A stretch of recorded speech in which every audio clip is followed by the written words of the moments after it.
Nah, untuk Provinsi Lampung sampai dengan hari ini 15 kabupaten kota berada di level 1. Seperti apa yang dikatakan Bunda Rehana tadi, memang pandemi ini belum berakhir.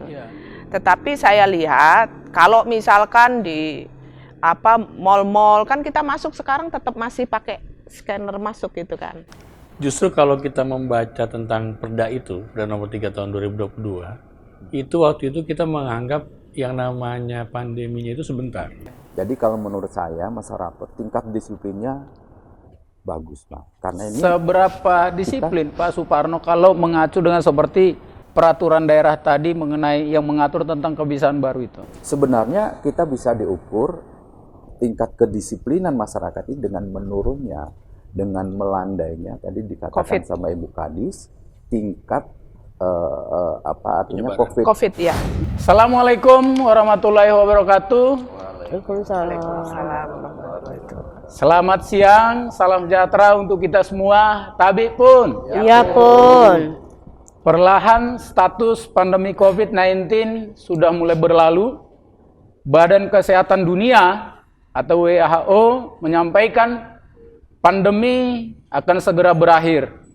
Saat ini masyarakat bahkan sudah mulai melepas masker dan beraktivitas dengan normal di ruang publik maupun di ruang tertutup seperti sebelum masa pandemi. Sudah waktunya kah status pandemi dicabut? Saya Donald Hari Sihotang selama 45 menit ke depan akan memandu talkshow kita hari ini dengan tema menyambut era baru masyarakat pandemi. Bersama saya sudah hadir 4 narasumber yang luar biasa, 3 dari Komisi 5 DPRD Provinsi Lampung.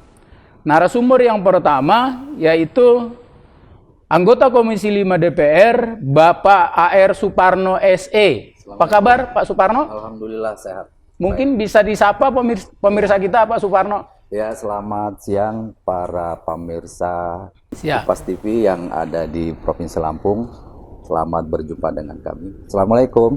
Waalaikumsalam. Terima kasih Pak Suparno. Kemudian narasumber yang kedua, Ibu ini yang cantik, Ibu Budi Condro SE, anggota Komisi 5 DPRD Provinsi Lampung. Oke, Assalamualaikum warahmatullahi wabarakatuh. Waalaikumsalam. Selamat siang para pemirsa Kupas TV dimanapun Anda berada. Terima kasih. Sehat ya Bu ya? Alhamdulillah sehat. Alhamdulillah. Kemudian narasumber yang ketiga juga anggota Komisi 5 DPRD Provinsi Lampung, Bapak Haji Sarif Hidayat STMM. Assalamualaikum warahmatullahi wabarakatuh. Ya, sehat ya Pak Sarif ya? Sehat, alhamdulillah. Terima kasih Pak Sarif. Nah ini kemudian narasumber yang terakhir, Kepala Dinas Kesehatan Provinsi Lampung yang sudah tidak asing lagi, Ibu Dr. Hajah Rehana, Magister Kesehatan. Apa kabar ini Ibu Bunda Rehana? Alhamdulillah baik. Assalamualaikum para pemirsa Kupas TV. Tabik pun. Ya pun. Terima kasih. Sesuai dengan tema diskusi kita hari ini, menyambut era baru masyarakat pasca pandemi. Nah ini Bunda Rehana, pemirsa kita mungkin pengen tahu dulu ya. Dalam beberapa waktu terakhir ini kan kita sudah mulai seperti beraktivitas dengan normal. Masker sudah mulai dilepas. Di ruang-ruang publik juga kita sudah mulai berkumpul gitu ya kan. Nah seperti apa perkembangan kasus COVID hari ini di wilayah Provinsi Lampung Bunda? Silakan Bunda. Ya, terima kasih Bang. Alhamdulillah kasus COVID di Provinsi Lampung ini sudah mulai melandai. Dalam arti kita puncak kasus tertinggi itu di bulan Februari, tanggal 22 Februari 2022 kemarin kita sempat 1087 kasus per hari. Namun secara bulan Maret itu kita sudah mulai menurun dan alhamdulillah 25 September kemarin kasus kita ada 13, 26 September 7, hari ini lagi didata, mudah-mudahan nanti bisa terus menurun. Memang dalam situasi yang saat ini bisa dikatakan Provinsi Lampung untuk kasus COVID-nya sudah mulai melandai. Jadi ini makin ke sini makin melandai ya Bunda ya. Iya. Tapi dicatat terus. Harus, karena pandemi belum berakhir, Bang. Jadi selama pandemi belum berakhir, kita punya tugas untuk memberikan informasi kepada masyarakat untuk kasus konfirmasi COVID per hari harus tetap tersiarkan ke masyarakat. Agar masyarakat juga bisa tetap waspada bahwa situasi pandemi belum dicabut oleh WHO dan kita masih berada di status pandemi COVID-19. Ya. Jadi datanya masih diupdate terus, artinya kita masih berada dalam situasi pandemi, gitu ya Bunda ya? Iya. Nah, kemudian ini dengan Ibu Condro. Nah, ini kan anggota DPR setiap hari bertemu dengan konstituen, dengan masyarakat. Bagaimana sekarang melihat situasi di tengah masyarakat? Kita selama 2 tahun kan selalu dikampanyekan itu tentang protokol kesehatan, budaya baru. Nah, hari ini seperti apa nih di masyarakat ini, Bu Condro? Ya, akhir-akhir ini memang karena kasus COVID memang sudah melandai, banyak sekali warga yang sudah tidak memakai masker. Tetapi tetap kami anjurkan tetap prokes. Karena seperti apa yang dikatakan Bunda Rehana tadi, memang pandemi ini belum berakhir. Tetapi saya lihat kalau misalkan di mall-mall kan kita masuk sekarang tetap masih pakai scanner masuk gitu kan. Masih artinya masih prokes. Di bandara juga begitu semuanya. Kalau di masyarakat di kampung-kampung memang sudah banyak yang lepas masker, kecuali mereka memang pergi memang pakai masker gitu. Tetapi kalau saya sebagai anggota dewan turun ke bawah, memang kami tetap menganjurkan agar tetap prokes. Karena walaupun gimana, saya sendiri misalnya jalan kemana, karena sudah kadung kebiasa cuci tangan, kalau kita selesai acara nggak cuci tangan itu kayak ada yang hilang gitu loh. Jadi kalau saya lihat pandemi kemarin memang ini artinya ada ini baru lah, kebiasaan baru. Habit yang baru. Iya, habit yang baru. Jadi kemana-mana saya lihat tidak hanya saya, teman-teman juga begitu, dikit-dikit cuci tangan. Itu kan artinya sudah prokesnya masih tetap dijaga walaupun memang COVID sudah melandai gitu. Iya, iya. Nah, kalau Pak Sarif, bagaimana melihatnya Pak Sarif? Iya, kalau pandangan saya, pertama kita memaknai dulu bahwa pandemi ini belum berakhir. Iya. Artinya sikap kita dan masyarakat Lampung khususnya harusnya juga memandangnya sebagai masih masa pandemi. Saya menganjurkannya bahwa kita harus tetap melaksanakan kebiasaan baru, ya. Pola kebiasaan baru dalam pengertian pola hidup sehat. Kalau saya memandangnya positif ketika kita melewati pandemi ini, atau pada masa pandemi yang sudah mulai melandai ini, kemudian ada kebiasaan masyarakat yang kemudian mengarah kepada pola hidup sehat. Dan justru itulah yang saya mengajak lewat forum ini, bagaimana kita lebih banyak lagi mensosialisasikan pola hidup sehat.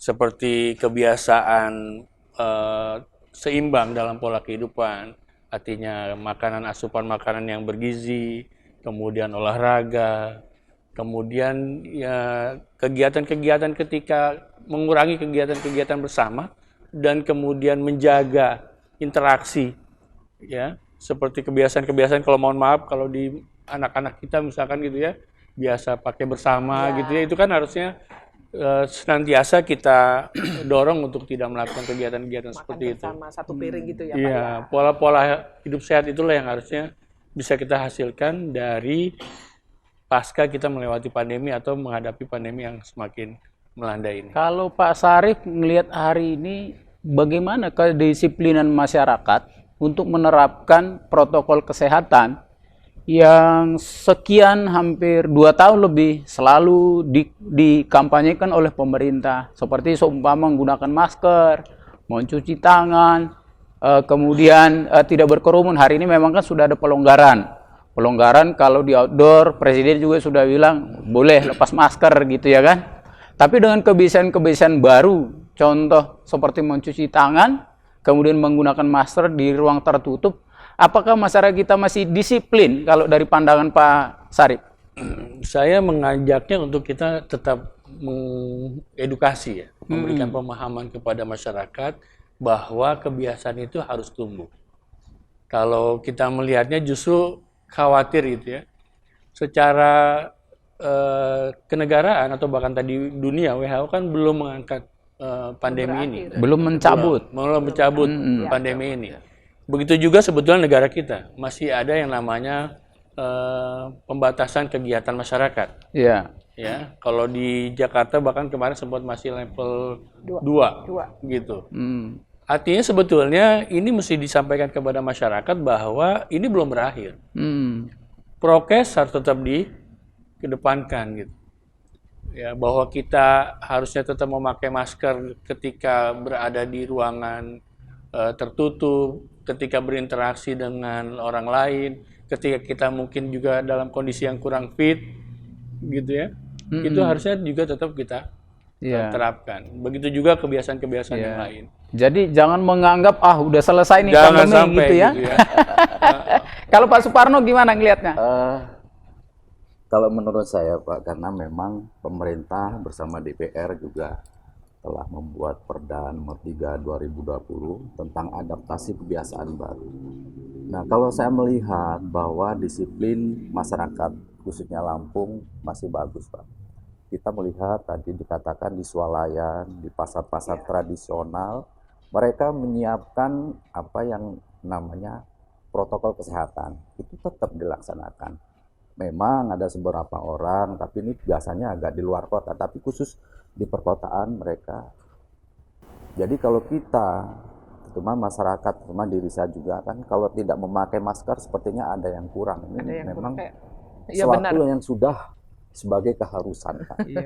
Jadi kalau menurut saya masyarakat tingkat disiplinnya bagus Pak. Karena ini seberapa disiplin Pak Suparno kalau mengacu dengan seperti peraturan daerah tadi mengenai yang mengatur tentang kebiasaan baru itu? Sebenarnya kita bisa diukur tingkat kedisiplinan masyarakat ini dengan menurunnya, dengan melandainya tadi dikatakan sama Ibu Kadis, tingkat apa artinya COVID ya. Tingkat penyebaran ini menunjukkan bahwa masyarakat kita tingkat kedisiplinannya sudah cukup bagus Pak menurut saya. Karena memang tolak ukurnya di situ. Ya, jadi penurunan ini salah satu parameter juga ya? Iya, karena memang kita 85 anggota DPR ini setiap bulan Pak menyampaikan undang-undang Perda Nomor 3 tahun 2020 tentang AKB ini. Sehingga alhamdulillah pemerintah juga berupaya bagaimana kita bisa hidup bersampingan bersama COVID, tentunya dengan menjaga protokol kesehatan secara benar. Nah ini Bunda Rehana tadi sampaikan kan pandemi ini belum berakhir.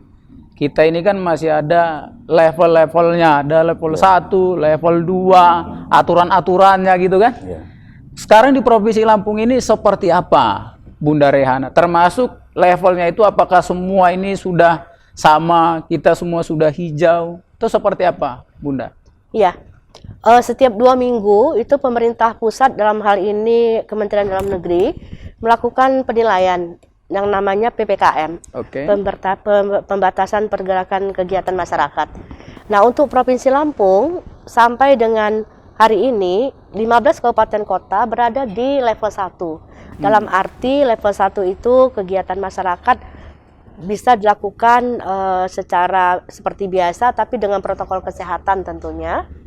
Dan sekolah-sekolah juga sudah bisa dilakukan secara tatap muka ya. Namun tetap kita lakukan tes dan terhadap anak-anak sekolah setiap 2 minggu untuk melihat apakah ada yang positif atau tidak. Tatkala ada yang positif, kelas itu harus ditutup. Jadi tidak bisa kita lanjutkan untuk tatap muka, tapi yang lainnya tidak. Tapi satu kelas itu harus ditutup dulu untuk dilakukan selama 2 minggu. Jadi kita berada saat ini di PPKM level 1. Yang mudah-mudahan 15 kabupaten kota Provinsi Lampung. 15 kabupaten kota. Ya, kita harus dalam arti kita berada di level 1 bukan berarti kita diam. Kita harus tetap melakukan tes.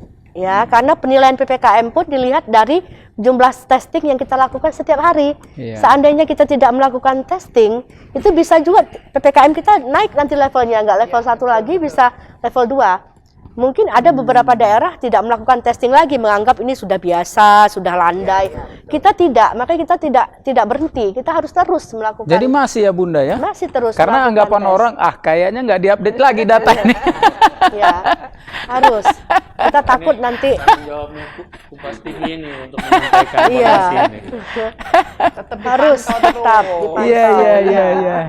Nah, kemudian ini soal ini, apa namanya, DPR ini kan tugasnya selain monitoring, kemudian juga budgeting, juga kan legislasi. Salah satunya kan peraturan daerah.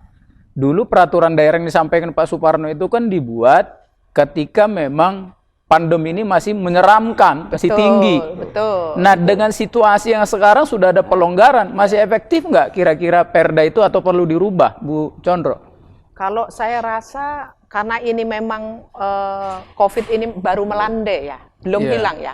Saya rasa masih efektif. Perda itu masih efektif. Tetap di Perda itu kan disebutkan tentang prokes, Oke. ya, dan lain-lain. Kalau memang nanti di new era, memang sudah benar-benar COVID ini sudah benar-benar tidak ada, bisa mungkin dibuat perdanya yang baru. Tetapi kalau saya lihat masih efektif karena memang perda ini dibuat kan pada waktu dulu lagi serem-seremnya COVID kan, begitu. Lagi serem-seremnya COVID, apalagi kami anggota dewan walaupun COVID kayak Bunda, walaupun lagi COVID tetap harus terjun ke masyarakat untuk mensosialisasikan perda itu. Dan sekarang alhamdulillah memang masyarakat itu awalnya memang COVID itu kan dianggap remeh sama mereka awal-awalnya. Tetapi begitu kematian bertubi-tubi, pernah satu desa saya 14 sehari. 14 orang kena COVID itu. Pernah. Ketika puncak-puncaknya ya? Puncak-puncaknya bulan Juni Iya, kalau nggak salah iya. itu pernah kayak gitu. Nah, dengan waktu itu kan kayaknya sebelum Lebaran. Lebaran kan masyarakat masih kayaknya kayak percaya, kayak enggak kan gitu. Begitu kejadian gitu, pasca Juni ini saya lihat, saya amati masyarakat ini terus prokes sampai sekarang. Makanya tadi sampai sekarang saya ini kalau keluar ini apa namanya? Masker. Masker pasti ada, semprot hand sanitizer pasti ada. Terus kalau selesai aktivitas, Jadi hari ini itu jadi bekal ya, Bu Condro ya? betul. Kemana-mana pasti saya bawa hand sanitizer. Iya. Terus apa nama masker pasti nggak bawa cuma satu, pasti ada gantinya. Iya, Karena kalau udah dipakai 2-3 jam kan pasti kita ganti. Iya, Begitu. iya. Pasti kalau lihat ada tempat cuci tangan, kita cuci tangan. Sebenarnya positif ini. Apa namanya? Dengan adanya sebenarnya ya penyakitnya ya kalau bisa jangan datang lagi kan begitu kita minta. Tetapi ada segi positifnya di masyarakat.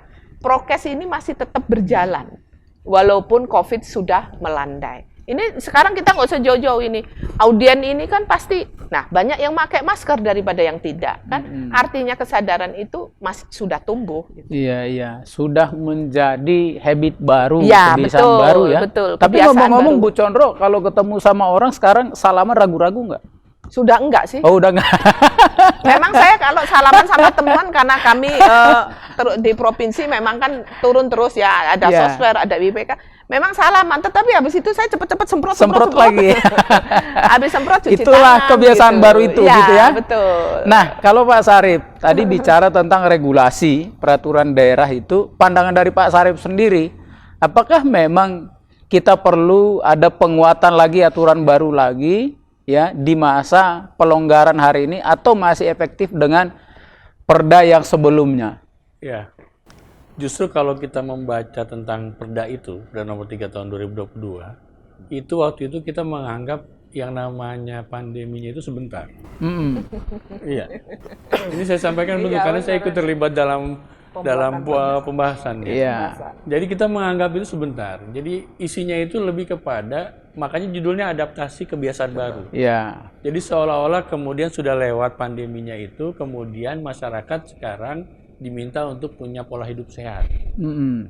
Untuk kepada kebiasaan barunya tadi itu.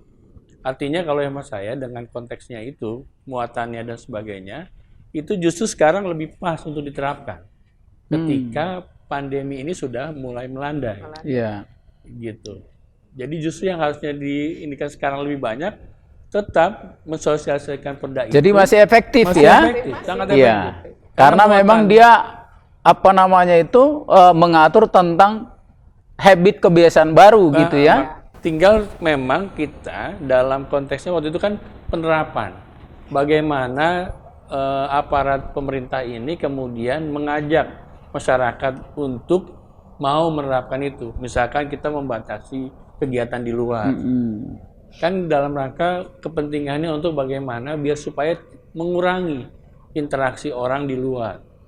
Atau ketika kita katakanlah biar supaya posisi fisik kita menjadi kuat. Sehingga berinteraksi ketika kalau kita lagi sehat saja. Kalau kita tidak sehat, makanya kita diminta untuk menahan diri di rumah dan sebagainya. Kurang lebih begitu halnya. Makanya justru lebih pas ketika kalau tetap kita mensosialisasikan perda itu dan kemudian menerapkannya. Gitu. Iya, iya. Kalau dari Pak Suparno? Kalau menurut saya, kalau memang dipandang perlu, ini perlu kita buat perda, kita buat. Karena memang dengan pandemi dan setelah pasca ini tentunya berbeda. Namun prokes, kemudian itu perilaku hidup bersih, hidup sehat ini harus tetap dilaksanakan. Kalau dulu mungkin ada pembatasan ketika mau ke Jakarta, kita harus PCR. Kalau misalnya kita mau jalan lewat darat, kita harus juga PCR. Dan mungkin saat ini kan tidak diperlukan lagi kalau sudah era pandemi ini. PCR. Itu nggak perlu lagi itu. Sehingga yang penting adalah menjaga dasar daripada kesehatan itu sendiri, yaitu melaksanakan prokes. Dan itu yang tidak boleh ditinggal sama sekali. Ketika kita sudah pasca pandemi,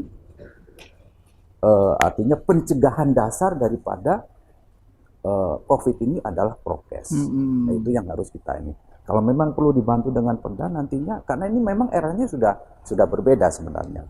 Nah, mungkin nanti yang kita harus perlukan, yang harus kita perketat lagi adalah prokes. Dimanapun kita berada, kita harus prokes. Artinya kalau misalnya kebiasaan kita pulang dari kerja misalnya kan, kita harus lepas sepatu, kita semprot dulu, kita buka baju, kita masukkan ke box yang tertutup, kemudian kita harus mandi dan sebagainya, baru kita santai dengan kondisi yang pakaian baru. Nah inilah kan kebiasaan baru yang harus kita laksanakan. Karena memang pada saat ini mungkin COVID juga belum ada obatnya ya, Bu Kadis ya.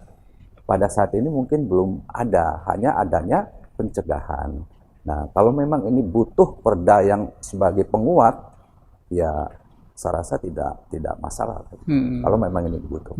Nah ini Bunda, jadi selama ini untuk mengatur seumpama perjalanan menggunakan moda transportasi seperti kereta api, pesawat, itu kan regulasinya kan aturannya kan dari nasional gitu ya. Apakah seumpama di daerah kita perlu buat regulasi tersendiri? Karena di masing-masing daerah juga tingkatan COVID ini kan berbeda-beda. Level PPKM-nya ini kan berbeda-beda gitu.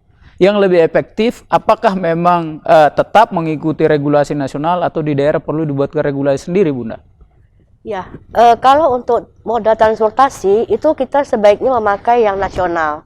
Ya, karena untuk pergerakan rakyat masyarakat itu tanpa batas wilayah. Jadi kita juga melihat tidak hanya kondisi di dalam negeri, tapi di luar negeri juga kita harus buat aturan, jangan nanti penyakit-penyakit yang belum masuk ke Indonesia, karena aturan tadi kita longgar, tidak ada yang mengikat, akhirnya penyakit-penyakit baru seperti yang sekarang negara tetangga sudah ada, misalnya seperti dan sudah masuk di Indonesia juga, itu akan menjadi lebih luas ada di Indonesia. Nah kalau untuk tingkat daerah itu cukup dengan PPKM. Ya, pembatasan pergerakan. Jadi tidak perlu lagi buat aturan peraturan daerah secara khusus gitu ya? Tidak tutup PPKM itu karena dinilai 2 minggu sekali sama ini. Nah, jadi apakah kita berada di level 1 atau level 2 atau level 3. Nah, jadi kalau untuk secara moda transportasi itu perlu dibuat secara nasional. Tapi kalau untuk daerah cukup dengan PPKM mengikuti saja aturan yang ada di PPKM sesuai dengan levelnya masing-masing gitu ya. Nah ini Bunda, kalau soal vaksinasi gimana apa namanya itu kondisi vaksinasi kita hari ini di Provinsi Lampung? Ini kan hari ini katanya bahkan sudah ada lagi vaksin booster kedua, Ya. vaksin keempat gitu, ya kan? Ya. Seperti apa ini Bunda? Ya, vaksinasi di Provinsi Lampung memang kita masih berada di hampir 65% secara total. Ya, belum mencapai Secara total itu untuk vaksin keberapa? vaksin ke-1 dan kedua. Oh. Ya, nah jadi secara total itu memang yang saat ini yang masih ada booster kedua kan baru untuk nakes saja, Bang. Iya. Tidak untuk sebelum masyarakat. Jadi Iya. untuk tenaga kesehatan saja. Dan ini pun masih kita laksanakan menunggu vaksin loh, Bang. Sekarang vaksinnya Iya. juga lagi di pusat juga lagi kosong. Oh. Nah, jadi kita juga mau lari cepat. Jadi ketersediaan vaksin juga Iya, terbatas juga ya Bunda terbatas ya? juga gitu. Masyarakat kita Lampung ini baru sekitar 65% yang Ya. sudah mengikuti vaksinasi. Iya, sebenarnya kita waktu itu sudah mencapai 70% lebih, Bang.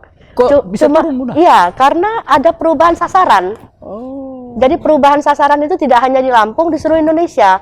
Yang tadinya sasaran kita itu hanya sekitar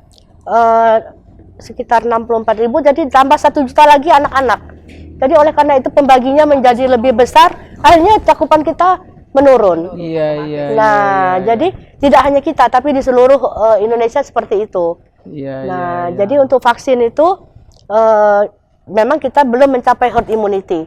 Ya, secara kekebalan kelompok itu kalau dinilai setelah 70%. Iya. Nah, tapi mudah-mudahan kita bisa bekerja dengan masih maksimal terus, dibantu juga TNI, Polri, bahkan Binda sekarang membantu kita juga untuk vaksinasi, Bang. Ya berarti ini kan harus lebih masif lagi. Ya. Termasuk Bapak Ibu anggota DPR yang punya konstituen ini juga supaya divaksin semua ini ya. Iya. Jadi vaksinasi itu kita bisa lakukan percepatan secara bersama-sama gitu ya kan? Iya. Iya. Nah, kemudian kalau dari Bapak Ibu nih di Komisi 5 DPR sebagai mitra dari Dinas Kesehatan, bagaimana selama ini memandang kinerja dari Dinas Kesehatan Provinsi Lampung? Dari Bu Condro dulu. Oh ya, kami sebagai mitra dari Dinas Kesehatan untuk vaksinasi, saya rasa sudah bagus ya. Ya, fokus untuk masalah pandemi ini ya? Ya, untuk Oke. pandemi ini Ya. ya, untuk vaksinasi sudah bagus karena memang dari Dinas Kesehatan itu kan mengupdate terus. Setiap hari malah pasti, apalagi dulu waktu lagi serem-seremnya Bunda langsung yang turun tangan, kan begitu. Saya mengikuti IG-nya Dinkes, ininya IG, tiap hari di-update. Jadi berapa yang kena COVID, berapa yang sudah sembuh misalkan, berapa yang sudah vaksin kan diupdate terus. Ya, saran saya Update data itu sampai hari ini masih nggak ya Bunda? masih. Oke. Saya masih ngikutin, masih Oke. update data terus. Artinya pencapaian kita untuk menjadi herd immunity tadi kan 70%.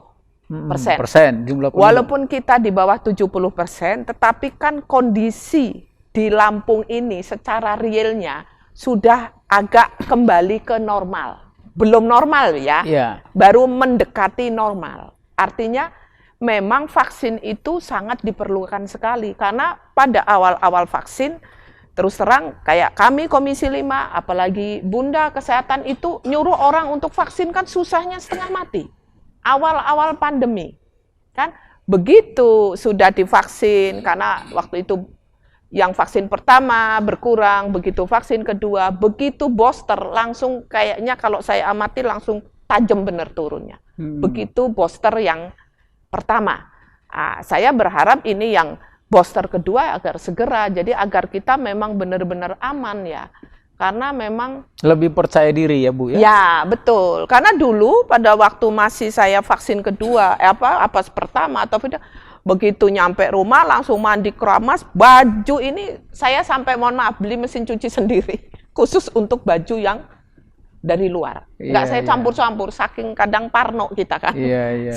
Saking takutnya, apalagi kita tiap hari ketemu masyarakat. Karena kan? awal-awal kan virus ini serem gitu ya. Serem gitu, apalagi orang yang ini dianggap aib kan waktu itu pertama-tama dianggap aib, yang meninggal tidak ada yang melayat kan sedih kita. Oke, Itu. jadi sejauh ini Bu Condro ngelihat kinerja Dinas Kesehatan dalam menangani persoalan pandemi daerah kita ini udah cukup Ya, sudah baik. cukup baik, Kemudian ya. ada saran masukan nggak? Ya, itu tadi saran saya untuk booster kedua agar segera Oke. disampaikan Jadi tidak kepada hanya masyarakat. nakes saja, tapi Oh iya, dengan semua tidak ada masyarakat nakes secara umum aja, gitu ya. tapi semua masyarakat agar segera diupayakan Nah, untuk booster kedua. Nah, ini tugasnya DPR lagi untuk minta jatah ini ke Iya. Kemenkes ya, Bu ya.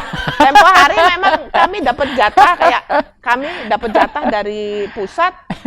Ini jatah misalkan bahwa kami dapat 3.000, 5.000 Iya, dari iya, pusat, iya, iya. dititipin tempat bunda, Iya, kami iya. sosialisasikan ke masyarakat. Itu. Iya, iya. Nah, dari Pak Sarip. Mana Pak Sarip? Pertanyaan yang sama. Iya, saya melihatnya apa yang sudah terjadi, apa kondisi sekarang ini harusnya menjadi acuan Oke. rencana kerja kita sebagai perangkat daerah ke depan. Tadi saya menyoroti misalkan kita secara masyarakat baru 60% untuk vaksinasi, yang masih jauh dari nilai untuk herd immunity. 70%. Nah, hemat saya itu yang harus kita dorong. Ya, artinya Percepatan ya. iya. Kalau hemat saya itu program itu yang harus kita kembali sosialisasikan ke masyarakat bahwa bagi yang baru 1 kali vaksin itu harus segera untuk vaksin yang kedua. Tentunya juga pemerintah harus menyiapkan ini gitu. Daya dukungnya. Tadi Ibu Rehana menyampaikan, Bu Kadis, kita nungguin vaksinnya dari Iya, memang itu kan jadi problem juga. Artinya kita punya niat ini pengen melakukan percepatan, masyarakatnya oke, tapi vaksinnya nggak ada. Ini kan jadi problem. Makanya itu yang harus kita sampaikan ke pusat bahwa data seperti Provinsi Lampung ini itu juga terjadi di provinsi-provinsi yang lainnya. Makanya kemudian juga negara, dalam hal ini pemerintah pusat, ya harus juga menyadari kondisi ini dan menyiapkan. Kan kewajiban negara untuk menyiapkan vaksin. Tapi gini juga Pak Sarip, kita kalau ngelihat beberapa daerah lain, justru ada yang sudah lebih di angka 100% gitu. Pertanyaannya, kenapa di kita masih di angka itu, daerah lain kenapa bisa? Ini berarti kan urusan lobby-lobby juga ini. Nah iya, bisa jadi begitu ya. Mungkin ada kepadatan juga, kepadatan penduduk itu juga mempengaruhi itu. Geografis ya, Bu? Ya, geografi juga mempengaruhi itu. Iya. Nah, kalau dari Pak Suparno? Iya, Dinas Kesehatan saya rasa sudah bekerja keras, Pak. Dibantu dengan TNI Polri, beberapa waktu lalu sampai turun di kelurahan. Ada di tempat saya malah di RT, Pak. Kemudian kita jemput bola yang kira-kira daftarnya belum vaksin, dijemput. Nah ini artinya betul-betul dijemput, Pak. Didatengin ke rumahnya, kita jemput. Nah, sehingga pada satu kelurahan itu 100% vaksin. Nah cuman di vaksin booster ini memang masih cukup rendah. Ini yang perlu kita dorong, Pak. Kalau 1-2 memang baru secara keseluruhan 60%. Nah ini kita dorong bagaimana booster ini harus kita tingkatkan. Jangan kan nanti nakesnya sudah 2 kali, tapi masyarakatnya sekalipun belum. Nah ini yang perlu kita. Iya. Jadi ini jadi catatan juga buat Bapak Ibu anggota DPR. Kita kan data nasional beberapa waktu lalu termasuk kan tingkat kematian Lampung kan salah satu tertinggi. Ya dulu. Iya. Ya, pertama kali. Betul. Oke, itu kan kaitannya mungkin dengan capaian vaksinasi juga. Betul, ya. Nah, ini soal ketersediaan vaksin, Bunda. Iya. Hari ini ketersediaan vaksin di kita itu masih ada berapa? Kemudian untuk rencana itu tadi booster kedua untuk nakes, capaiannya sampai hari ini seperti apa, Bunda? Ya, saya sudah cek ke gudang farmasi kita. Kita tanya, memang saat ini untuk vaksin booster itu memang kami lagi menunggu yang ada dari pusat. Jadi saat ini memang tidak ada Belum ada vaksin. yang Ya, tersedia. Nah, Oke. tapi di daerah-daerah ada juga beberapa yang masih ada stok, Bang. Ya, masih ada stok, itu dipakai dulu. Walaupun peruntukannya bukan untuk booster, mesti bisa dipakai untuk booster gitu. Jadi memang saat ini kita sudah bersurat, sudah berkoordinasi terus minta vaksin, tapi belum datang. Ternyata di pusat juga kosong rasanya. Jadi kita tetap menunggu logistik dari pusat. Jadi Lampung untuk nakes booster kedua sama sekali belum, Bunda? Sudah. Booster Berapa kedua persen? sudah jalan. Cuma sekarang kita lagi menunggu stok lagi gitu. Berapa untuk persen tambahan. yang sudah divaksin? Untuk booster udah sekitar 15%. Yang kedua untuk nakes 15%. ya. Dari total berapa jumlah nakes kita, Bunda? Jumlah nakes kita itu lebih kurang mungkin ada sekitar, aduh lupa saya bang. Gitu ya. Iya. Nah, kemudian ini untuk Bapak Ibu nih yang di Komisi 5 DPR. Di awal-awal dulu begitu terjadi yang namanya pandemi COVID ini, karena itu kan orang yang meninggal akibat COVID, itu kan ada protokoler kesehatan tersendiri, ada pemulasaran seperti itu. Sampai hari ini, Bapak Ibu yang di DPR masih ada nggak pengaduan dari masyarakat, oh, ini nggak COVID tapi di-COVID-kan, atau seperti apa? Dari Ibu Condro? Udah nggak ada sekarang. Udah nggak ada? Sekarang nggak ada. Memang dulu di masyarakat banyak, karena pada waktu awal pandemi, itu memang COVID itu seperti aib. Oke. Begitu meninggal masuk peti, nggak boleh orang melayat aja nggak berani, kan Iya. begitu. Ada juga memang, wah ini di-COVID-in. Tahu-tahu sudah ini banyak dulu, tapi sekarang sudah enggak. Mereka sudah enggak, sekarang sudah tahu bahwa COVID ini bukan aib, kita bisa melayat, tetapi dengan catatan kita tetap prokes, begitu, dan artinya tetap pemusalaran jenazah kan tetap harus dilakukan.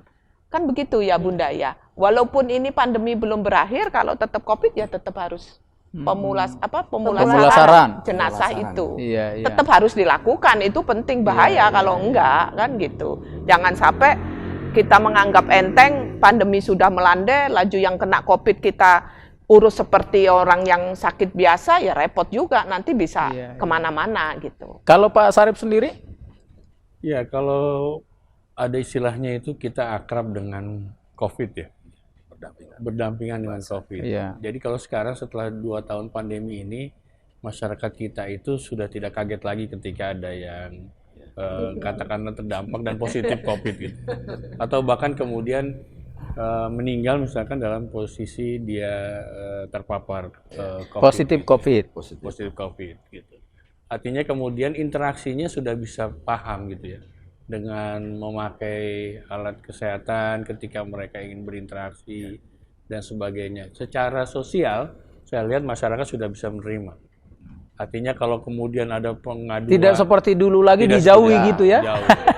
Sekarang sudah Nggak ada sudah orang biasa. mengadu misalkan mayitnya tidak diterima gitu. Iya. Dulu kan dilempar sana, lempar sini. Bahkan di pemakaman umum di lingkungan kita. Ditolak dulu? Iya, ditolak dulu. Iya. Sekarang sudah biasa gitu, walaupun dia COVID. Meninggal dalam posisi dari rumah sakit, ada informasinya sesak napas dan sebagainya, tetap masyarakat juga sudah datang berkunjung melayat. Jadi kata Pak Sarif itu tadi memang sudah mulai berdamai dengan situasi yang ada gitu ya. Tetapi yang penting kita sebagai pemerintahan harusnya tetap mengawasi itu dalam rangka bagaimana kita mengajak masyarakat tetap menjalankan protokol kesehatan. Iya, betul. Gitu. Itu yang selalu kalau saya mengajaknya tadi, bagaimana program-program kita juga dari Dinas Kesehatan juga masih menganggap bahwa pandemi ini ada. Gitu. Iya, Masih juga melakukan kegiatan-kegiatan dalam rangka untuk menguatkan herd immunity tadi. Masih juga melakukan edukasi terkait dengan pola hidup sehat. Bagaimana menerapkan protokol kesehatan. Itu yang harus tetap kita dorong gitu.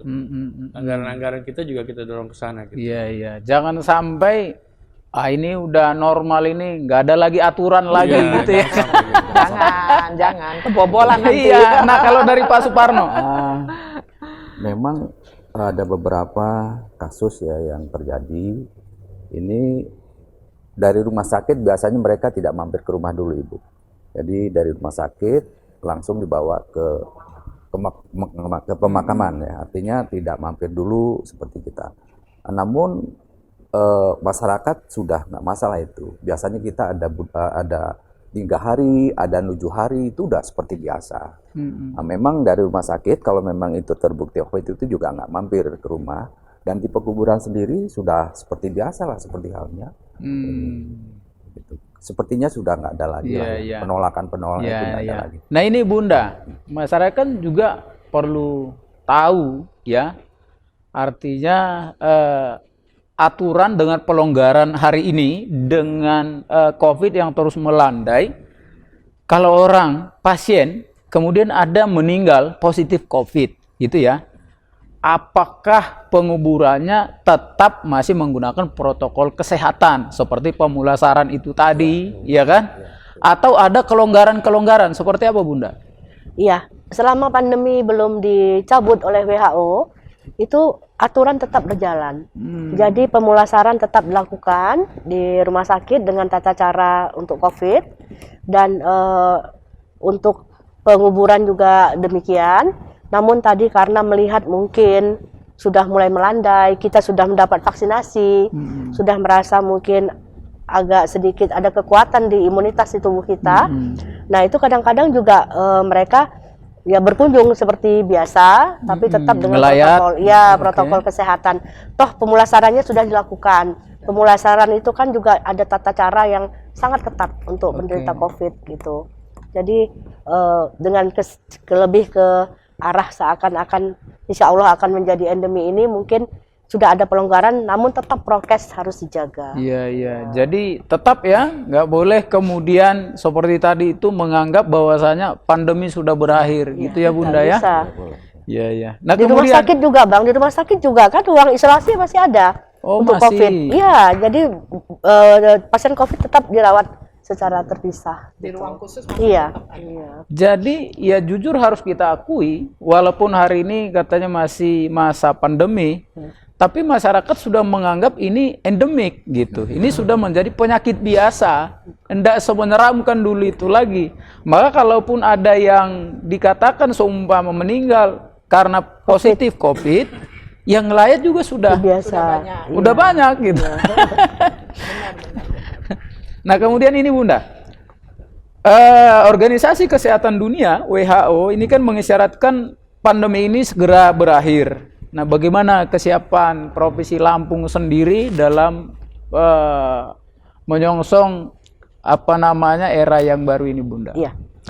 Ya, saya ingin sedikit memberi informasi bahwa jika dikatakan endemi berarti virus COVID itu bukannya hilang dari bumi, tetap ada. Ya penyakit-penyakit endemi itu seperti misalnya DBD itu endemi.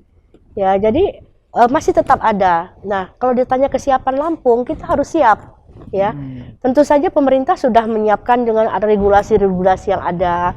Kita sudah dari Pergub menjadi Perda, ya untuk bagaimana adaptasi kebiasaan baru nanti di zaman new normal ini. Seperti masker ini bisa menjadi lifestyle mungkin. Ya lifestyle kita gitu. Saya gaya juga hidup baru. Ya hidup baru kita gitu.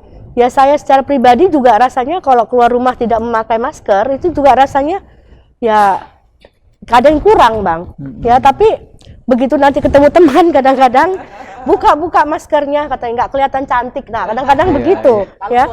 Iya. Tapi ya kadang-kadang berat juga gitu. Ya Presiden memang pernah mengatakan tidak boleh sudah boleh lepas masker di luar. Tapi beliau meralatnya kan. Setelah waktu mengatakan pandemi masih ada, COVID masih ada, masker dipakai kembali.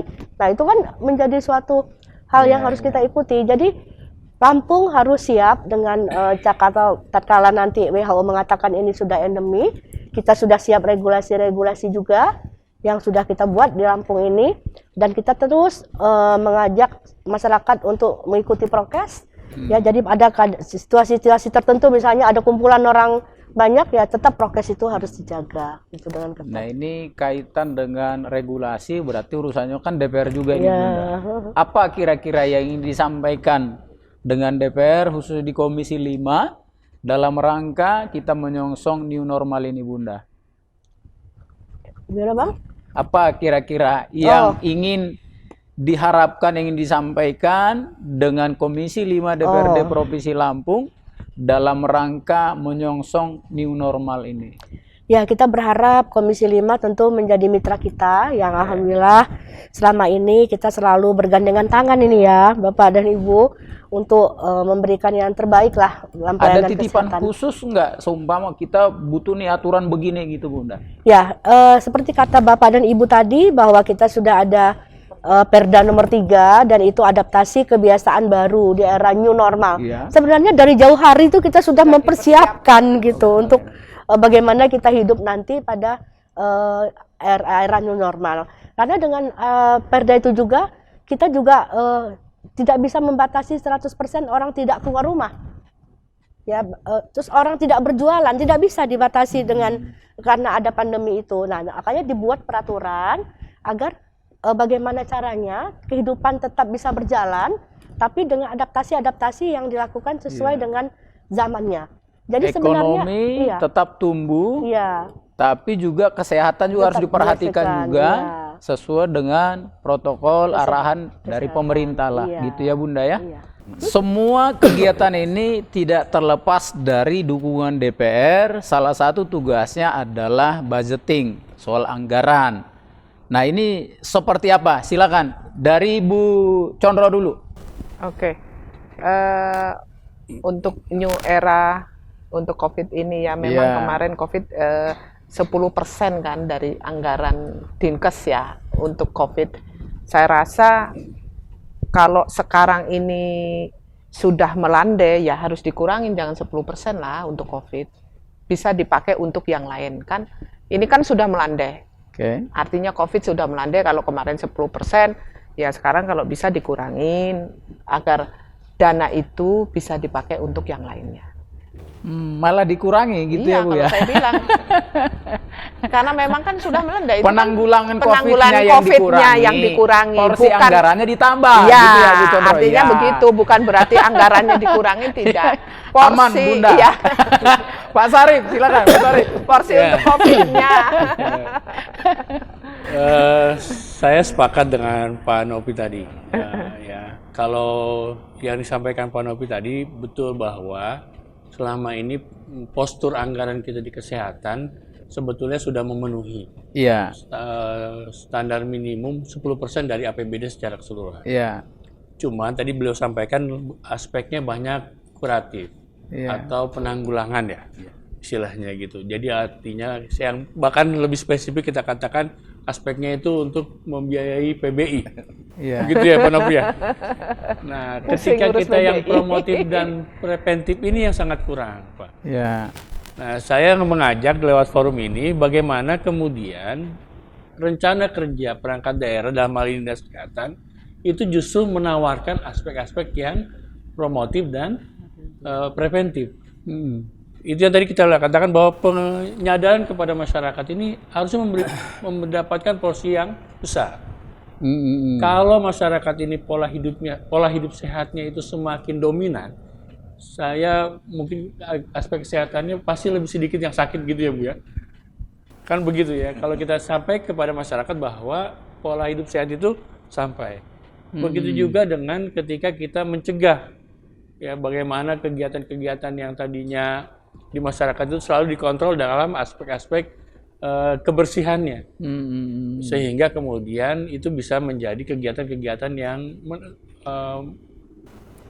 mencegah terjadinya penyakit-penyakit di tengah masyarakat. Gitu. Dari Pak Suparno? Ya, artinya begini Pak, dengan melandainya COVID ini tentu kan anggaran ini yang tadinya membengkak semua dialihkan ke Dinas Kesehatan.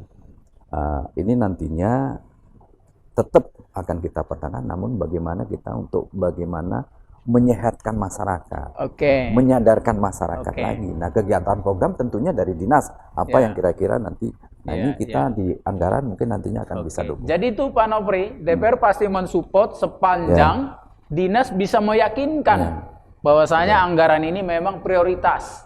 Gitu. Sepanjang untuk kebutuhan masyarakat, DPR semua akan mensupport. Gitu ya, Bapak Ibu ya. Nah, karena waktu kita terbatas, tadi kita sampaikan 45 menit, ini sudah 1 jam. Nggak terasa nih diskusinya nih sampai 1 jam. Ini sampai kita pada closing statement. Nah, silakan mungkin dari Pak Suparno dulu. Silakan Pak. Jadi bahwa pandemi COVID-19 ini memberikan dampak yang besar ya pada aspek sosial, ekonomi, dan keuangan. Pandemi ini juga memaksa kita untuk melakukan perubahan, melakukan dalam berinteraksi sesama, antar sesama. Dalam menjalani kehidupan tentunya perubahan adalah hal yang mutlak terjadi. Oleh karena itu kita berharap dan selalu berpikir positif. Ya, artinya bahwa perubahan ini akan membawa kebaikan. Oke. Nah, dengan konsisten kita menjalankan perilaku hidup bersih, ya, perilaku hidup bersih, kemudian menerapkan protokol kesehatan dengan benar dalam kehidupan sehari-hari, ini tentunya akan bisa cepat memulihkan keadaan seperti semula. Dan kita berdoa semoga bangsa kita bisa pulih Amin, lebih cepat amin. Ya. dan bangkit Ya, bangkit lebih lebih cepat. kuat. Ya. Ya. Pak Sarip, singkat, padat. Ya, di era pasca pandemi ini, kalau kami mengajak kepada masyarakat bahwa kebiasaan baik ketika kita menjalankan kehidupan bermasyarakat semasa pandemi dengan protokol kesehatan harusnya bisa menjadi kebiasaan yang baru buat kita. Kebiasaan mencuci tangan, kebiasaan memakai masker ketika Iya, kita iya. dalam kondisi yang kurang sehat, Ya. kebiasaan kita membatasi kegiatan, itu satu hal yang positif dan harusnya menjadi kebiasaan baru buat kita. Iya, iya. Makanya kami mengajak kepada masyarakat untuk bagaimana membuat pola hidup sehat buat dirinya, keluarganya, dan juga masyarakat. Ya, ya. Baik, Bu Condro. Ya, tadi sudah dirangkum semua sama Pak Sarip, sama Pak ini. Saya hanya cukup satu, walaupun pandemi sudah melandai, artinya sudah mungkin berakhir, yang kita Iya. harapkan kan berakhir, jangan lupa tetap prokes, protokol kesehatan tetap nomor 1. Ya. Bu Rehana, Bunda Ya. Rehana. Kita harus siap untuk menghadapi tatkala nanti WHO mengatakan bahwa kita sudah endemi, tapi tetap kita harus hidup berjalan dengan protokol kesehatan, kejar terus vaksinasi agar kita bisa imunitasnya lebih kuat dan bisa mencapai herd immunity.